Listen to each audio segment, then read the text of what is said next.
you're welcome to ask questions. It's not a Q&A. I mean, I it's not know a it. typical, it's just a conscious conversation between two people. Cool. And I prefer, although I like having people come back, it's nice to see, I'm sure people see the transformations that I go through, but Sure. it's nice to sit, like I just sat with my brother. We've probably done 20 shows over the years, and just to, be in that space where you can just recognize the changes in yourself through seeing the mirror that's sitting across from you. But I also love doing shows like this where you don't know the person. You might have exchanged a couple of messages, and you just get to know each other in front of everybody. And there's something cool about that. There I is. don't It's know. a little frightening, but I understand what you're saying. That's why It's you're like, that's why woo! that's why you're saging me. I am Paula Santoing, both of us. I just spent an entire day with a bunch of teenagers, so Yeah. you know So they got all they're kinds of stuff going on. Them teenagers. yeah, they're all like high frequency tuning forks now, Yeah, right? I sure. mean, And then they have no idea that they are. So it's very interesting. And they're in so what is M period ed? What is that? masters of education. Oh, I got you. Okay, I got you. I didn't know. I do social emotional learning for like 25 years. Now we have a name though. We didn't have a name before. What's it called? Social emotional learning. Wow. Really, it's progressive ed. Hi, everybody. I see you It popping. sounds like Morgan took a certification in what is it called? Transpersonal. Okay. Transpersonal, I think is what it's called. Transpersonal communication, something Mm-hmm. like that. But it's they have a lot of them. I think in Australia are more proportion or as a proportion to the whole than say America, which is like metaphysical studies basically. So Mm-hmm. approaching, I guess something like what that title of what you're talking about alludes to, which is how do you really and truly function and navigate the world, right? Yeah, From the exactly. As your most beautiful, powerful self. Yes. yeah, right on, Yes. right on. You said that at 2 minutes and 22 seconds into the broadcast, so I take Perfect. that as a simple, profound truth. So, what was now? What part of the world do you live in? Where I'm you in at? Texas. Oh, you're in Texas. I'm a Texan. Are you? Yeah, Cool. I've lived there for most of my life. What part of Texas? I'm in Smithville, which is like 45 minutes outside of Austin, I up know where it 71 is. East. Yeah, I know where Mhm. that is. Yeah, I lived in Austin, San Antonio, Corpus Christi is my hometown. I lived in Oh, Dallas, nice. Nacogdoches. I lived all over Texas. Shout Yeah, I out to know. I've been to Texas Smithville. homeboy. So, what's it like to be? We can use whatever labels we want. We know they don't mean anything. But what's it like to Okay. be a what's it like to be a light worker in a small town like Smithville? Oh, powerful. Wow. Believe it or not. Yeah. It was isolated, but now the town's popping, and Yeah. there's more and more people that are coming here. You're feeling the energy. There's a grandma here who has been holding the frequency down and was calling in people to join her here. Grandmother Really? Mary. So she's fantastic. Sounds pretty And cool. yeah, yeah, it's very artistic town, and there's lots of music, which is great because I do music too. You do. That's right. Mm-hmm. Yeah, long. What do you do music wise? I write songs and I sing and I play guitar and piano. Wow. And I make albums and play concerts and Really? tour the world and raise the frequency as much as I possibly can. And it was good. It was good. So, 2003, 2004 was a big turning point for me. And I sacrificed like everything, gave everything away, took my son on a big journey for the awakening. And I sang everywhere. 2003, 2004? Mm-hmm. So you were already aware there was going to be a great awakening. The directive was the awakening is here. Spread it. And Now, I didn't know what that meant, right? I was like, Okay. oh, the awakening's here. Oh, fantastic. And so my son Ken and I were driving through, the California coast and telling the waters and the trees and the mountains, the awakening's here, the awakening's here. And I was so excited, everybody we met, the awakening's here, and what the bleep do we know preceded me everywhere. It was there a day or two before me every time I played a show somewhere. Wow. And so people were like, oh, you remind me of this show I just saw. And I was like, oh, yeah? And they're like, yeah, it's called What the Bleep Do We Know? Have you seen it? And I'm like, no, I haven't seen it, but I will when I get back to, I'm from Canada. So I was like, yeah, when I get back home, I will. And I didn't actually see it until like maybe 2017. It was like 10 years later, 12 years later. I was like, Wow. oh, okay. I still haven't seen it. It's good. It's what you are and we are and what's happening now. And Yeah. Dr. Emoto was in it. And that was when I felt like started finding out about his work. So lots of Wow. water work too, Todd. Wow. I know. So what do you write about? You write about the awakening? Empowerment, how to get through the muck. Yeah. Live in a Shoebox was my first record that I wrote myself, and I knew it was important. It's like anchoring, like a lockdown frequency that's like, but for empowerment and love.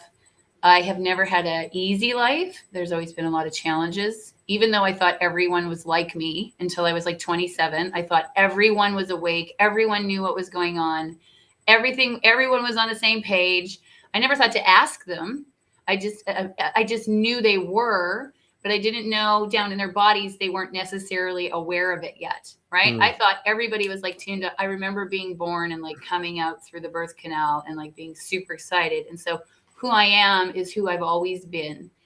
And I just thought everybody knew that we were one, what we were doing here, that it was like this great big grand experiment to figure out how to love ourselves more and love each other.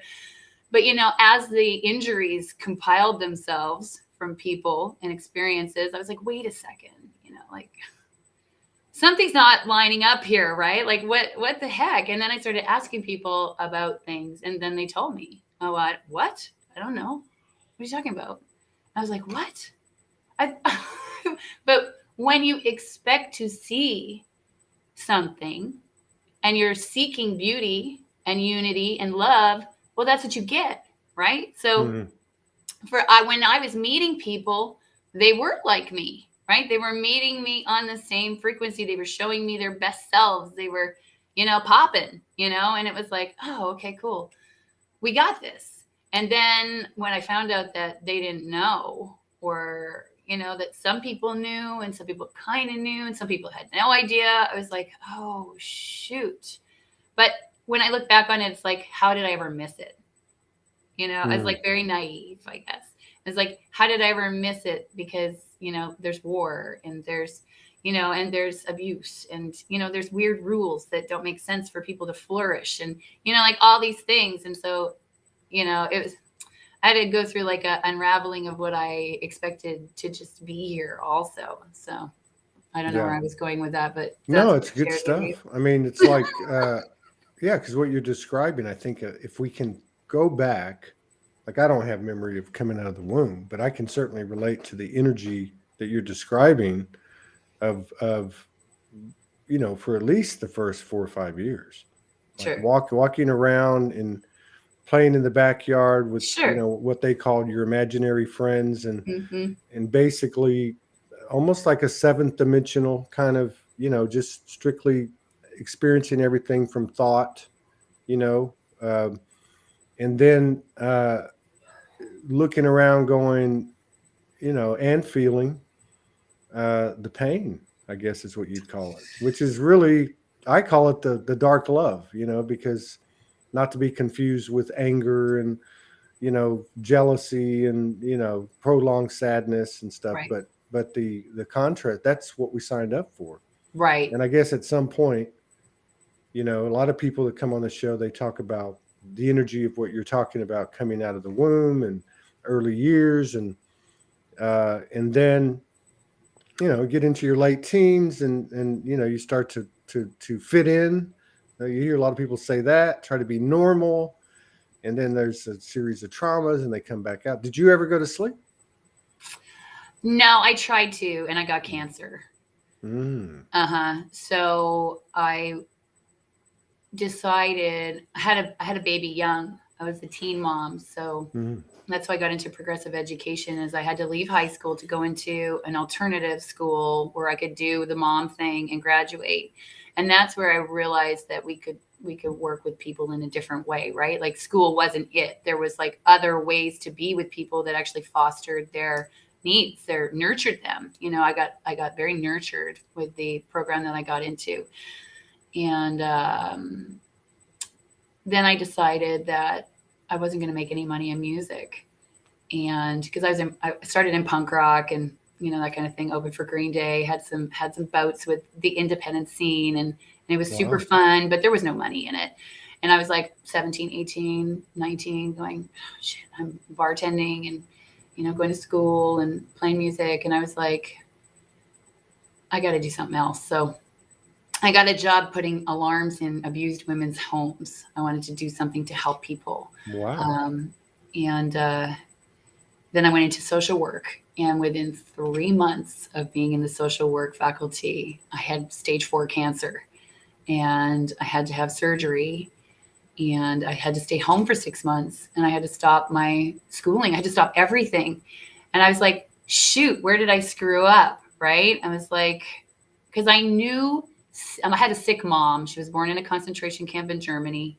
Lots of healers had come through the house. She was a healer, but at Indigo who didn't know, you know what I mean? She kind of knew, but she didn't know. And she didn't have anyone around her supporting her in her consciousness. She was from England and Germany, and, you know, and she was in Canada in a little town. So she didn't have any support. And then she started bringing in these like Qigong and Reiki healers. And they started to teach me when I was young. They started to teach me. So I'm laying there healing, all burnt up. I had this type of skin cancer that just kept producing cancer cells. So they had to burn it all off. And it was very painful. And I was like, and I'm a mom, I'm a single mom, you know, going, oh my God, you know, how do I take care of everything? And what the hell happened to me and what's going on here? And I had always been like directly connected with source. So I just asked myself, you know, like, where did I go wrong? What did I do? And I was trying to be logical about something that is not logical. Mm-hmm. Who we are here isn't logical. It is, you are who you are, and you are here to do what you are here to do. And if you try to reason yourself into something else, well, good luck with that, because I ended up with cancer. So I realized that. And so I started doing Qigong and Reiki and praying a lot. And I withdrew from the social work faculty. I got into the theater department. I went into alignment with my performing arts self. Like, I've been a dancer my whole life, a singer my whole life, a performing artist my whole life. So I got in, I was like, I knew what I was here to do. Right. And I knew from the whole journey through what I was here to do. I was here to help give everybody a chance. And the easiest way to do that was to sing to them. You know, like to sing to them and sing to them of love. And so they didn't have musical theater. I would have gone into that. And I knew I needed a degree, right? I wanted a degree. I needed a degree, something. I liked school, you know, because I've always been a teacher too. So I got cancer twice. And this is how I know for sure. So I did the school thing. And it was awesome. I loved it. I got great grades. It was the first time in my life where I was like getting really good grades, and everything was flowing. I was working 3 jobs, going to school full time, taking care of my son, doing the whole thing. And I got this grant to make a record. And I timed it. So as soon as I was done school, I would make this $10,000 commercial album, because I knew the more people singing with me, the faster this thing would go. And, you know, it would be cool. Everybody would be happy. We would be healthy. We would be loved. And I got into another situation with a producer, and he started sexually harassing me in the studio and changing the lyrics. And he was the only person I knew in commercial anything. And I put up with it for a while. And guess what happened? The cancer came back. So then I was back in the doctor's office, and I was like, shit, well, I'm not going to do that surgery again. There's no way. So how long do you give me? And he goes, well, this is going to kill you. So, you know, good luck with that. Your cells make cancer. It's inevitable. However, we can do the surgery again. I'll give you I think he gave me 4 weeks, something like that. 3 weeks, 4 weeks. Okay. So I was like, oh my God, I left that office so mad. I was so mad. So I pulled out of the record because, you know, when you got your heart set on something and you work really hard to make it happen, and it's not in alignment, and you still get hurt, that can really pee a person off, right? So I was like, okay. So then I got super back into myself again. And I just said, okay, look, what's the deal? And, just let all those hopes and dreams go. I let all my attachments to everything go. I got really focused on myself. And I said, look, teach me how to heal myself. I know how. Teach me how to heal myself. I don't want to do that again. And that's when I started getting all the downloads of light cellular activation. Light cellular Activation. What year was this? Was this 2003? Oh no, this is this is 2003. So then I went out on tour 2004. So it was like right in 2003 January is when I did the whole thing. I was sick March, you know what I mean? That kind of thing. By April, May, June, I was straight out of there. Is that right? As soon as I got the health ticket, I was gone. I was like, that's it. I'm on the road. I'm playing music. I'm doing my thing. So it's light cellular transformation. So the deal is you, whatever is sick in you, once you find out, you plant a seed of light inside of it. You see a healthy picture of whatever it is, if it's your liver, if it's your organs, if it's your cells, whatever it is. But the cell is the deepest level, right? So I was having cellular cancer. Okay. So deepest level. And so I got a picture of a healthy cell, which I already knew because I'd taken an aesthetics degree and I had to take the cell apart and diagram it, the whole thing. So I imagined that completely filled with light. I started breathing in the light and letting it fill my body, breathing out the light. I used all my Qigong stuff, my tree straight up to source, my birthright down into the earth, and I stayed there. I taught myself how to breathe light 24 hours a day, 7 days a week. I taught myself how to be light 24 hours a day, 7 days a week. And I already knew, but I had unprogrammed myself to become something and had to reprogram myself to be me, right? And so it's just taking it back to that total level of empowerment and love and grace, right? Absolute grace and alignment. So I brought myself back to that place. And I went back to the doctor and I thought I was healed, but I didn't know for sure. It was like, I feel really good and I feel like I did it. And he said, it's gone. There's not a trace. Wow. And I said, bingo. That's how long was that after you had went to see him the first time? He gave me 4 weeks. I made it extend 3 because I took a little journey to Mexico. I wanted to go. I'd never dove into the ocean before, and I wanted to dive into the ocean as part of my recovery. And then that was it. So it's like 6.5 weeks. 12 weeks later, I gave away everything I owned, put my kid in a car, drove across the United States of America. And I'm losing my voice. No, I think you're actually expanding your voice. Oh my God. In this moment. Thank you. Todd. So, and then, I hope I get to tell you my story. I've been dealing with teenagers who don't know who they are for 8 weeks. And they don't know how to respect themselves. And they don't know how to respect others. And I've been speaking with them and explaining concepts to them. And once again, when we give too much of ourselves, we make ourselves lesser than, okay? So there's a balance that has to be always kept. Can I interject a question here? Because Please. I think that, I'm walking on a slippery slope here. I think everybody knows that our brother, Franco De Nicola, transformed early this morning. So there's this big impression. You know how everything, and you know this because you live it, you've lived it, how this impression of something that's not real is in your face. And I think this is collective, and that's what we call death.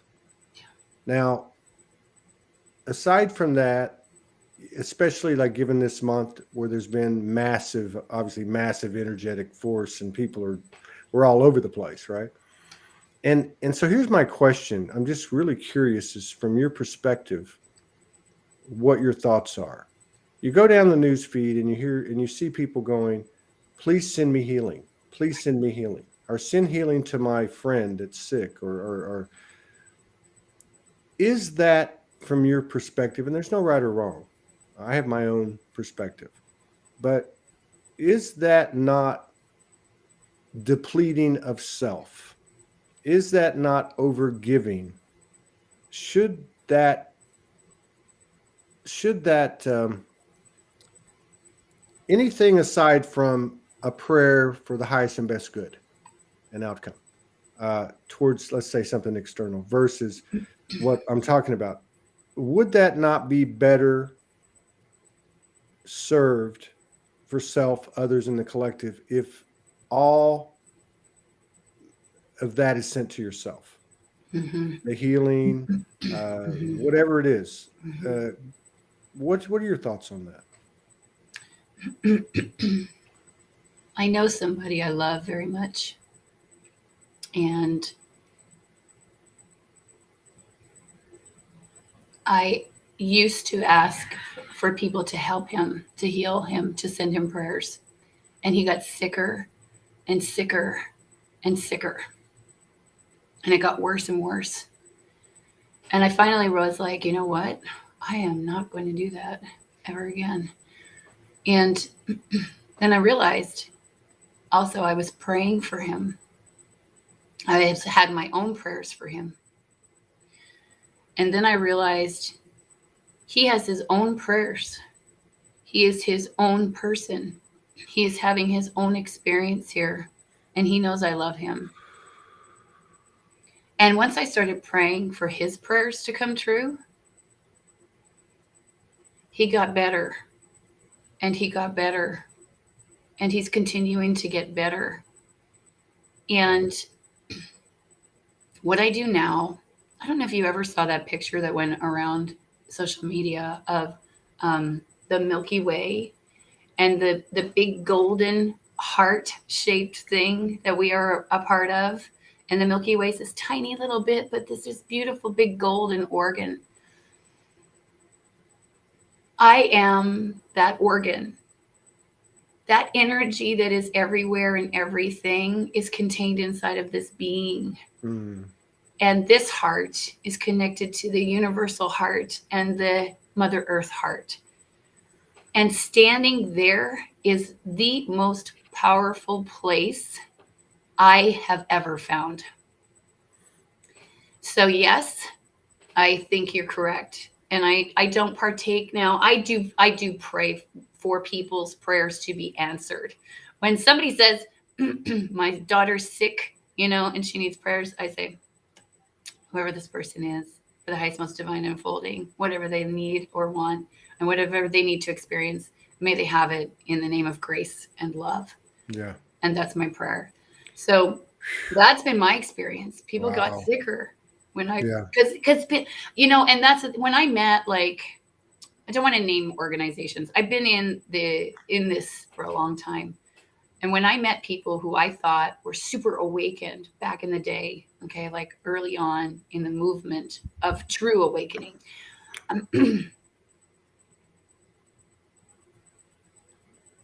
there was still ego involved in the prayer. Yeah. There was still some kind of personal gain involved. Yes, I got you. And that doesn't work.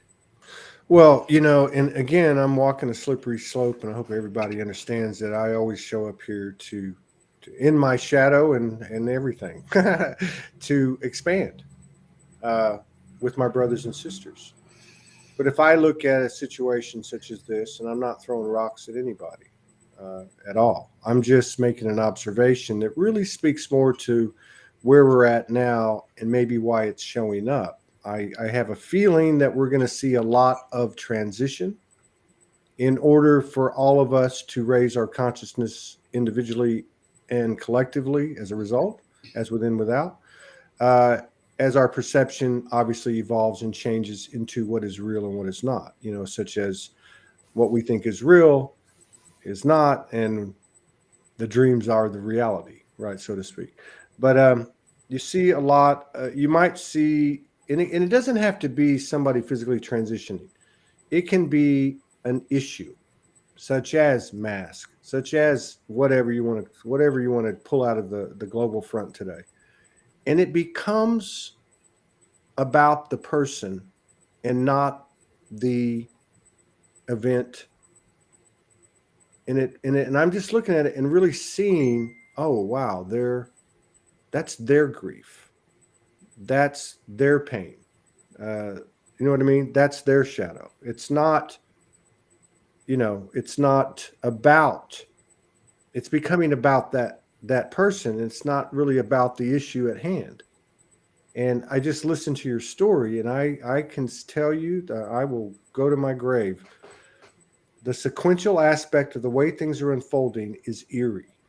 It's like I wake up in the day, whatever's on in the field of consciousness, from my own standpoint, it's like turning the pages in a book. Mm-hmm. I do a show with my friend Miguel.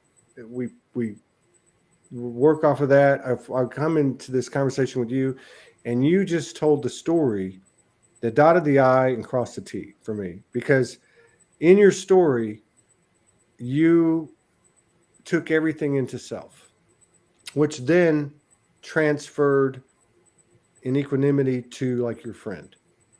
You utilized the same power, process, or procedure, protocol for powering up yourself, and it's like a simultaneous reaction. You parlay that into what you were talking about with your friend. So I was just curious. And we're one, right? So, yeah. and your friend is shining down at you right now, like huge. Just so you know, there's like a 2-week window after people transition where they can just help us in every way, shape, and form.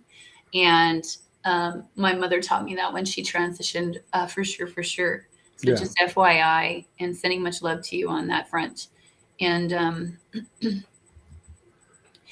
I think the takeaway for me right now with what you just said, and thank you for the reflection, is that when we are in our grace and our alignment, and we know who we are, everyone else around us gets a chance and an opportunity to discover who they are, because that's like one more lever in the kingdom. You know what I mean? It's like one more lever. I get what you mean. A lot of people know that when I reawoke, or whatever you want to call it, in 2011, I went homeless by my own choice for 2 years.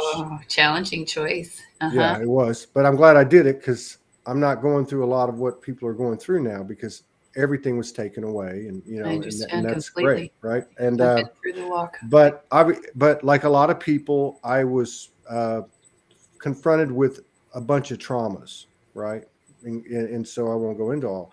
But when I hit the streets, one of the first things I heard was, because I was a father, and and I was the breadwinner, and I was carrying the world on my shoulders, and now it was all gone.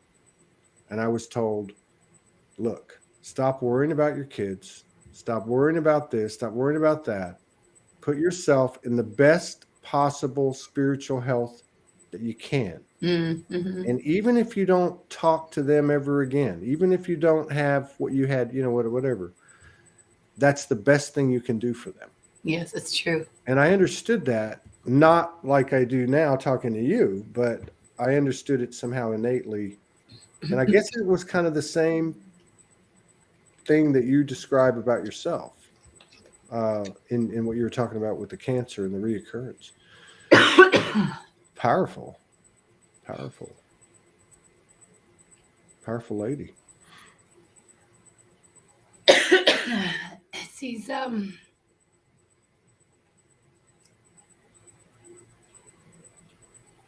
right. We're literally in the middle. Nope. Right? That's it. In here. And that's it's so simple. Really. It's very, very simple. Yeah. When we think we are lacking, right? When we think we are fine just the way we are, it's a spiral always, right? And it's unstoppable. There's not a law that can be enacted. There's not a death that can be had. And That's right. what we know is right becomes, because there's no other way. So, it's like people getting pulled off track by different things that are happening out there. Just come back home to yourself. Mm-hmm. And That's right. and breathe the light, breathe the love, right? It's I know it's a beautiful simplicity. It's the only law of the universe. It's like the law of original thought. Like that's it. Like, and again, listening to you, it takes me back to this morning. I got a call from my sister, who's the partner of Franco, and at 5:00 this morning, and then I had just this awareness or experience with him. It just happened. I didn't have to go look for it, and I went to bed getting downloaded and just going, "Wow, man, I feel incredible. My body was just like orgasmic, and it was." And so I went to bed because I was tired. But so when I woke up today, a lot of people know my partner is in Australia, and I woke up and I said to myself, "God, this is crazy how these things happen." I don't want to be with her. But I wasn't saying I don't want to be with her. I was saying I don't want. Like something registered in my head. I don't have to, if I want, there I'm in lack. Right. There you know what I mean? Then I'm not present. Right. And then I thought, well, what is it then? And then I heard, well, you are with her. And I thought, oh yeah, I am. And then I thought, okay, is that going to materialize in physicality? And I just kind of heard this ha ha ha, like just stay with where you're at and the rest will come, right? Yeah. Like whatever, it's going to be beyond that. Right. So there was this, and I believe it actually started with last night after I got off the phone with Kimberly, and my thought went to him real quick, not out of grief, not out of anything, out of celebrate. I just was like, wow, my buddy, and then it started, and that was it. The first thing that came in was, I'm here, and I was like, I am too, and it was like, what does that look like? And it was like everything, right.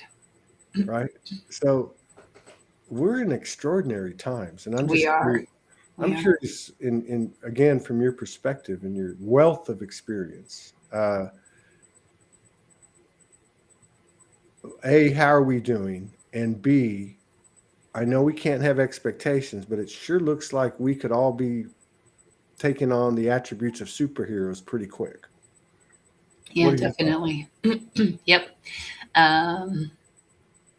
There used to be 3 roads. Well, maybe there still is. That one to destruction, that one to way too much materialism and blah, blah, blah. And then that middle road, I put myself behind our Indigenous relations for many, many, many, many years.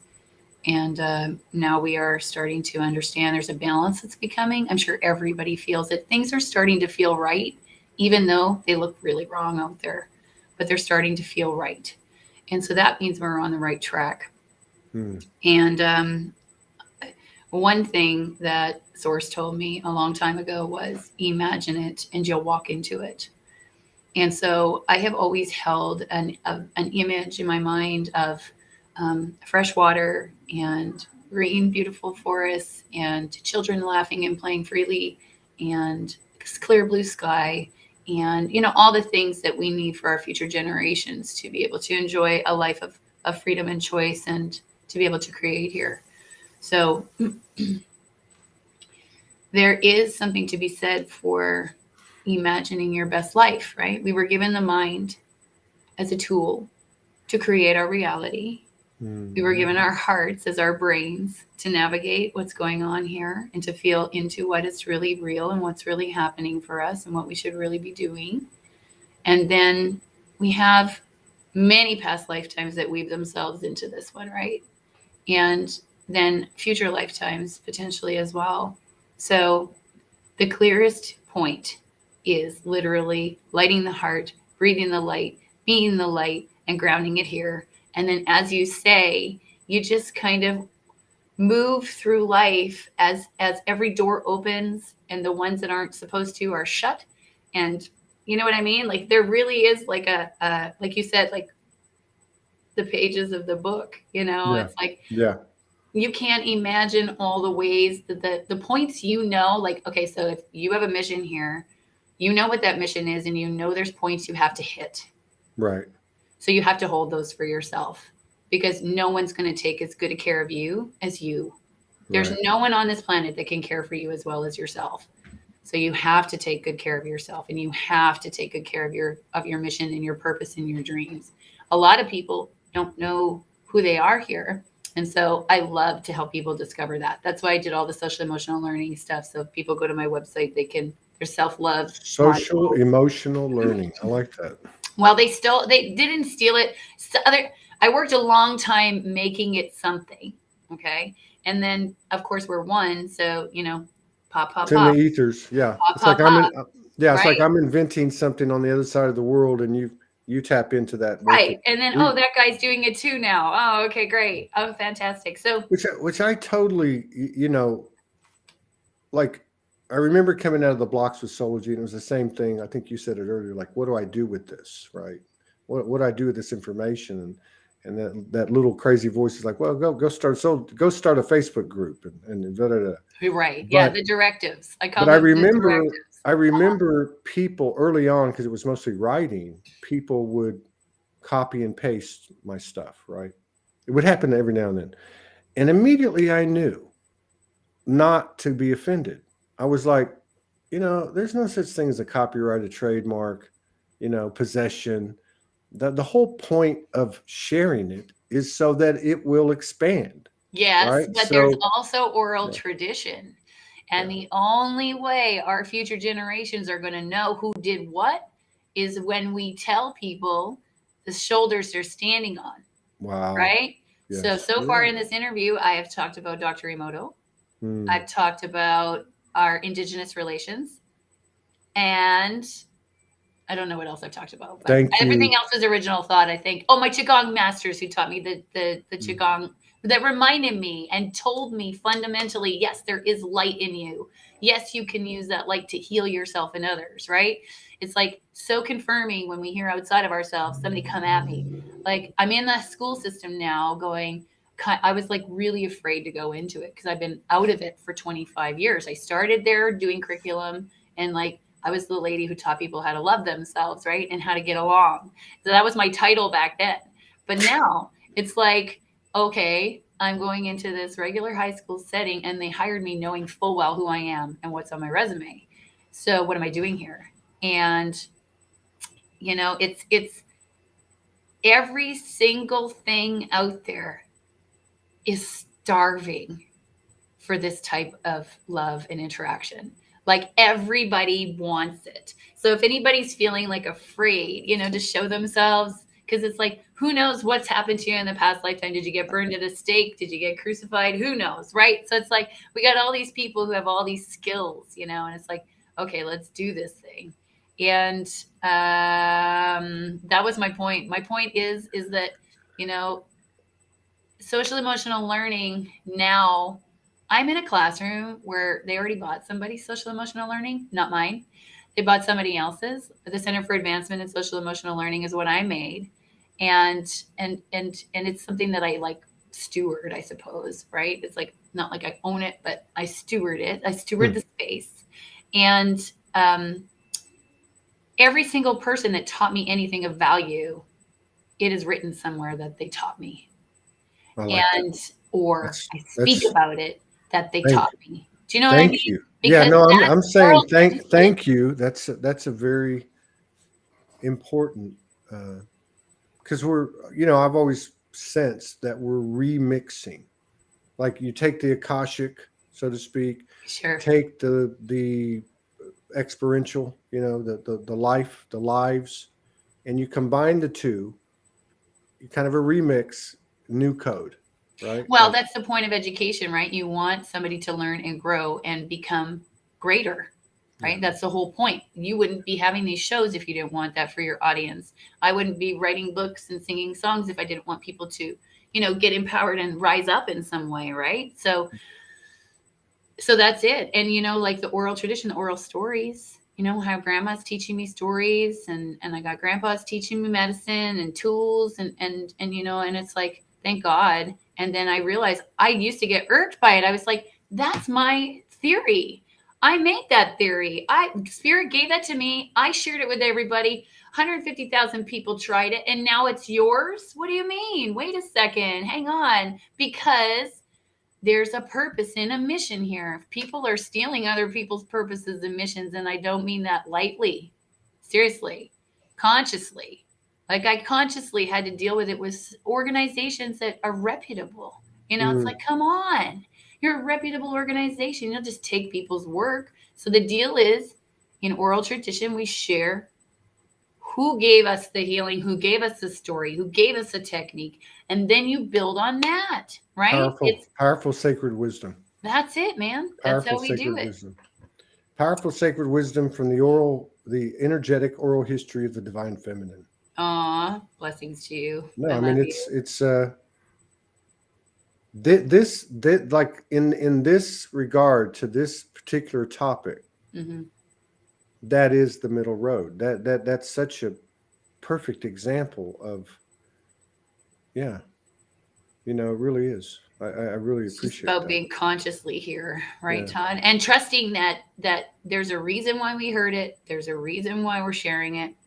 Something's going to happen for us in the future. No one here is wasted. Mm-mm. There is not one wasted human on this planet, which is why dying No. of starvation or being homeless in the streets pisses me off so bad, because there's nobody here who's wasted, Yeah. right? It's like, come on, we can do better than this for sure. And so, Yeah. call to action. Superhero time? Absolutely. Yeah. I thought it was 2003, 2004. It took 20 years. Are you kidding me? How did you, I like to ask people like yourself who, like my wife, she got hers started 1999. Nice. So, to know that you're going to be a part of this grand awakening, this great Yeah. awakening, this, right? I mean, obviously, I guess y'all had to have a lot of patience, but what does it feel like for you to see it actually happening now? At first, I felt kind of bad because people were telling horror stories about their awakening, like how hard it was and stuff. And I was like, oh man, I helped bring that thing in, and people are kind of hurting from it. And some people had a really hard time with it, and then that's when I got the directive. Well, make sure you teach them about how to heal themselves, right? About how to come home to self, because then they won't be hurting anymore. And so once I balanced that out with being more vocal about, how to light your heart, how to breathe in the light, how to protect your energetic self, all those techniques, then I was okay. I was like, okay, good. But, and in the beginning, we didn't have social media very much. We didn't have cell phones, and we made projects when they did come out, like MySpace. I met Artie Cornfeld, who made Woodstock, and he's like a metaphysical warrior who started that first big wave of unity consciousness. And so him and I became friends, and then it was like, oh, okay, cool. So the granddaddy of rock and roll plus kind of you met the dude that put it together. He's one of my dear friends, and he is truly I don't want to get off track, but there's a movie I wanted to watch, and it's about that.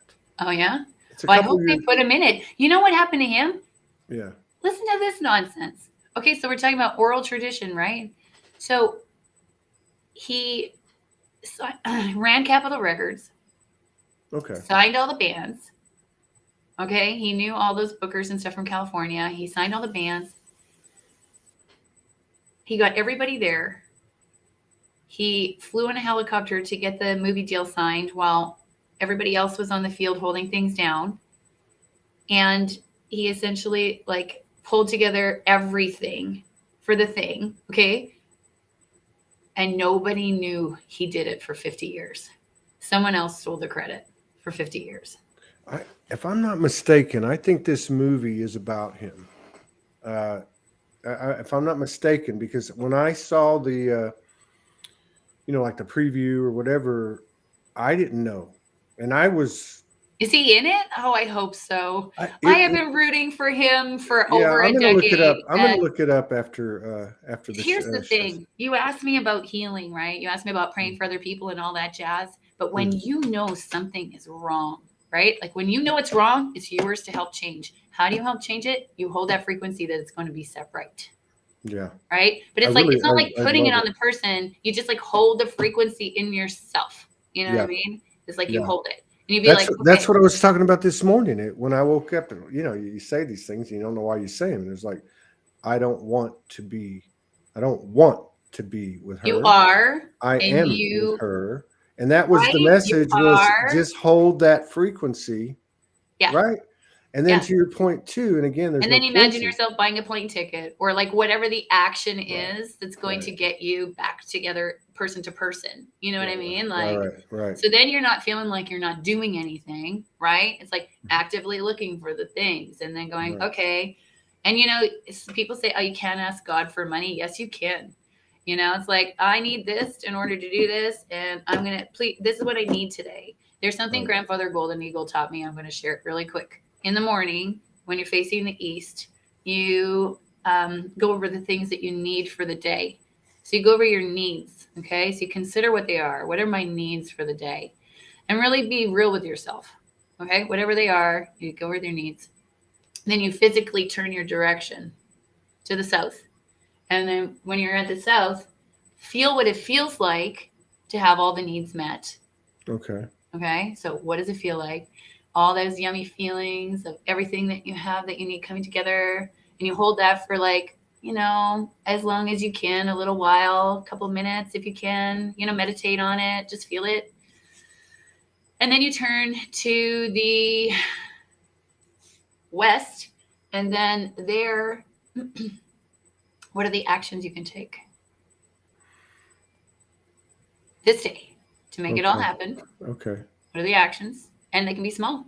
They can be, I'm going to control my mind today. I'm going to, affect this with my bank account. I'm going to make this phone call. Whatever comes up for you, because you'll get directives.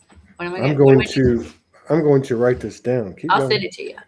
And then send it to me? I'll send it to you. I promise. I'll send it to you. Okay. And then finally, to the north, you give it all up to source, spirit, whatever you call your higher power. Yeah. You just give it up. Say thank you. That's it. And then you go about your day and you do what you know you need to do. And then everything works out every single day.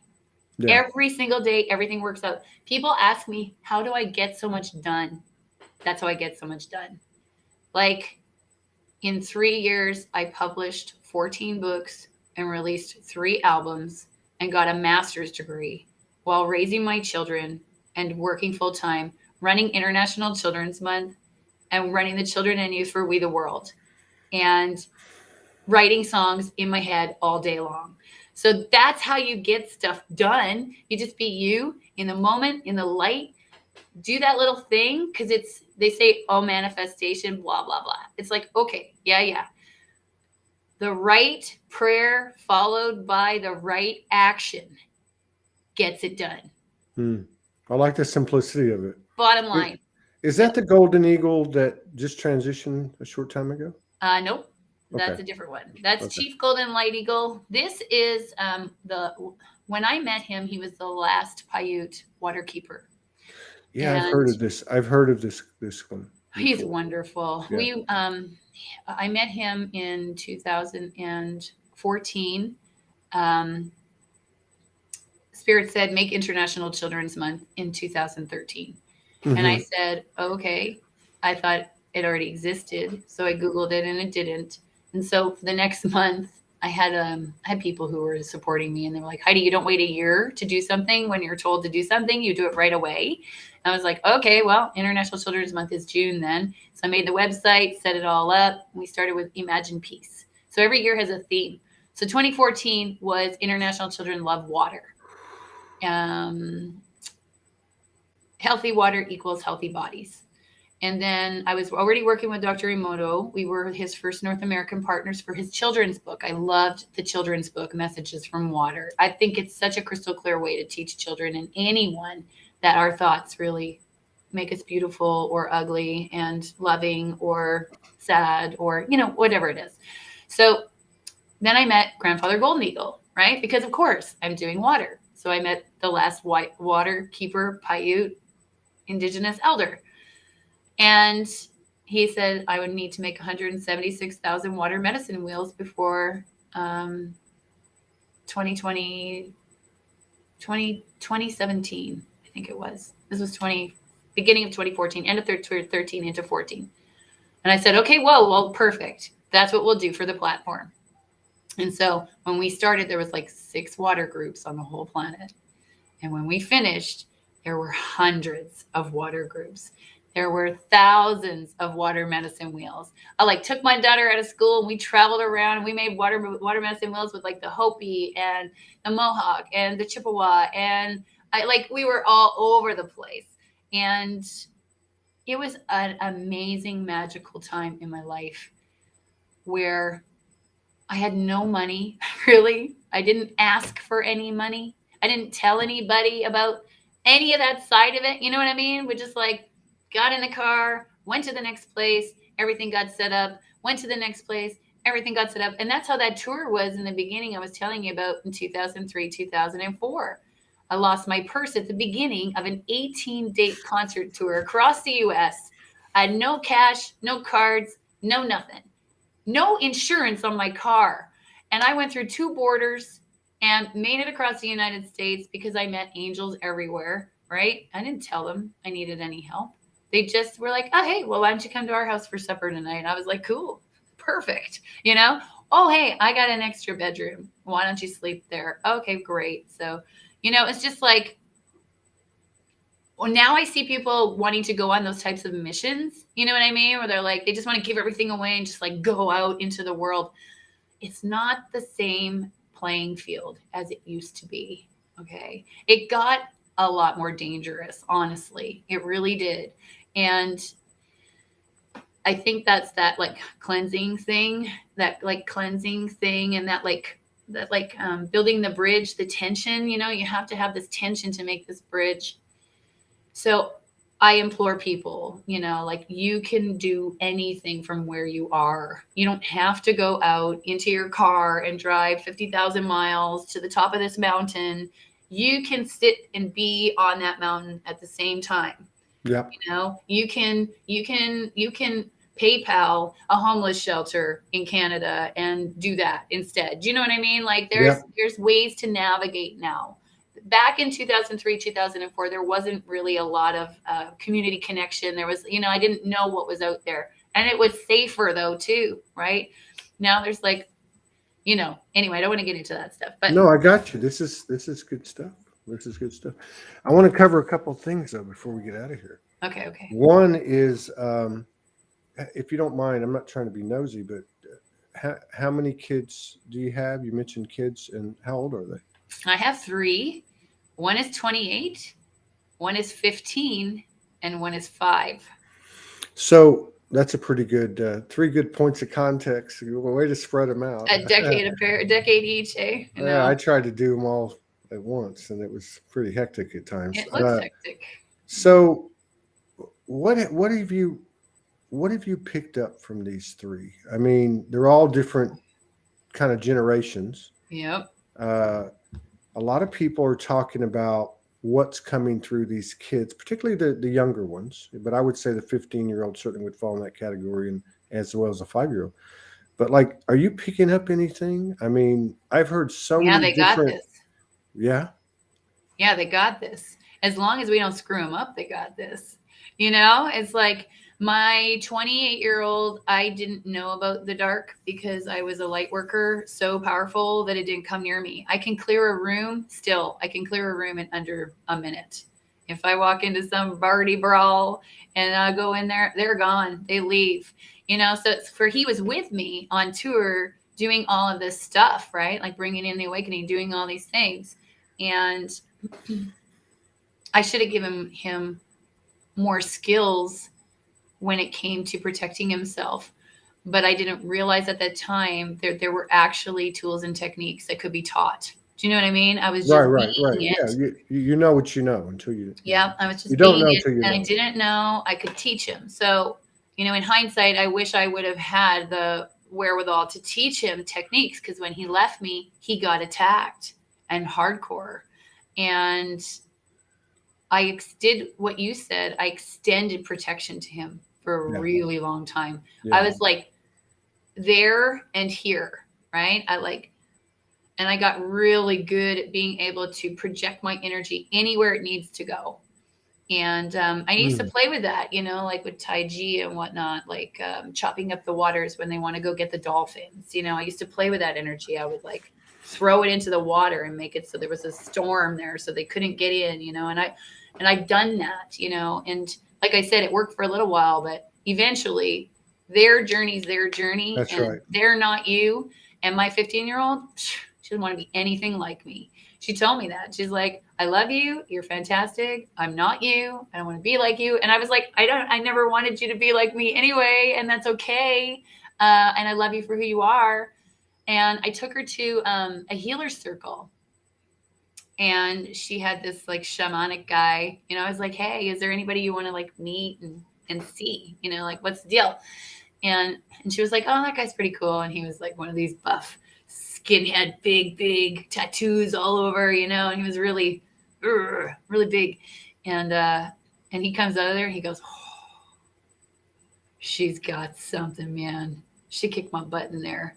And I was like, okay, cool. So tell me more. And he's like, all I can tell you is she has got this. You don't need to worry about her. And I was like, okay, right on. And like the 5-year-old, no, I'm just, whenever he wants to explore, I'm like, okay, great, let's do it. I make offers. You want to try this? You want to try that? Want to try this? Want to try that? And then he says yes to whatever he says yes to. And I know this. Jamie Margolin from This Is Zero Hour and Chitez Cut Martinez from the Earth Guardians, they were 12 and 13 years old when we started International Children's Month.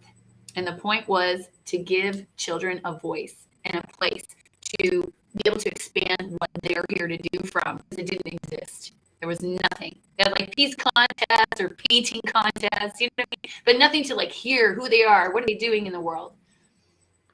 Badassery. This badassery. This is straight They're 19, badassery. 20-year-old badassery. I know. I'm so proud of everybody. Yeah. I'm like, yes. And the children's movement is huge. You saw them all rise up.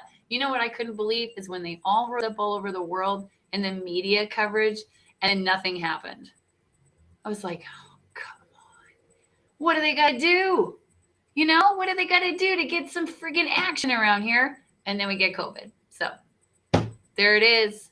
You know, it's a breathing disease because our lungs of our planet are having some major problems. Amazon's pretty close to tipping. If anybody wants to send love and support to Mama Earth to be able to continue to protect her lungs, that would be a good thing to do. Powerful. You know it. Powerful. So the children got it. They're going to run it. I know. I remember getting my downloads in 2011 or early 2012 about Soulogy. And I remember getting, you know, and of course it was a micro, as the individual goes, so is the collective, right? I mean, I wasn't the only, you know, and I remember hearing, you're going to have to bust your ass for a few years. Oh my God. You know, so you're about the age I'm at now. And that at some point, the kids are just going to take this ball and run with it, you know, and that of course is a collective kind of thing. Yep. And I see it that way. I see like the this feminine energy that's just permeating through the entire planet. That's just like totally, it's like an off-planet force that was always here almost, right? Yeah. And then I can see where like they're coming right behind them. Like Yeah, it's just sure. like, yeah. And it's like I have to pay homage to you too, because I see how hard you work. I see how many interviews you're having. I know how much energy that it takes to hold this space and to keep the conversation flowing. I got so disappointed and tired when COVID hit. I couldn't talk. I was like, I didn't sing, I didn't talk. And I was like, "Ugh, all these years of work and this is what we get, you know? So it's like, I appreciate you more than words can say. And I hope you can feel it. And I hope can that feel it fuels you for whatever is coming your way in your mission. And I mean, I knew we would have a conversation when I saw you years ago, and I've been looking forward to it. And I'm happy that the day is finally here. And I had no expectations about this conversation we were going to have. I was like, I have no idea what's going to happen. Yeah. I don't know what he's going to ask. I don't know what I'm going to say, because we could talk about 500 True. trillion things, right? True. So it was like, okay, great. So I love you. I love you too, and thank you. I receive that and share it in equanimity, right? In perfect equality. It's the equal energy exchange reality of what we are. It's hey. So I don't want to put you on the spot, but I don't know if if you will, when I turn the stream off, hang on for a second. I want to talk to you real quick. But I don't know if you wanted to sing something or. I wish I could. Or I literally woke up yesterday with no voice for the first time in my entire life because I overextended myself with the children right now. So just so everybody knows, there's like 9 albums, okay, everywhere, Spotify, iTunes, all over the place. Yeah. Please go hear one, The Message from Mother Earth. Would it be under Heidi Little, or what would it be under? Mm-hmm. Yep. Little. All that stuff's under Heidi Little. And then I just put a new record out with my old friend who I opened for Green Day with, and his name is Jared Tyler. And we did a band called California Cannonball. And there's a whole slew of new tunes, and they are so good. Wow, and we made them to make you feel good and to dance and to have a good time. And yes, if you don't mind, I'll just give props to the recordings that are out there. And right on. And I wish I sat down at the piano before we got on, and I thought, oh, it's all good, because my voice has always been there. It's like, when they say music is like that seashell. Did you see it? It's like music actualized when it comes out of you is like a seashell. It's like the spiral. It's just always there. Fibonacci. It's my oldest friend. And right now it's going, you need to stop talking for a minute and just sit and be quiet, because I've been sharing so much with these children who don't want to hear because they don't know how to hear. And so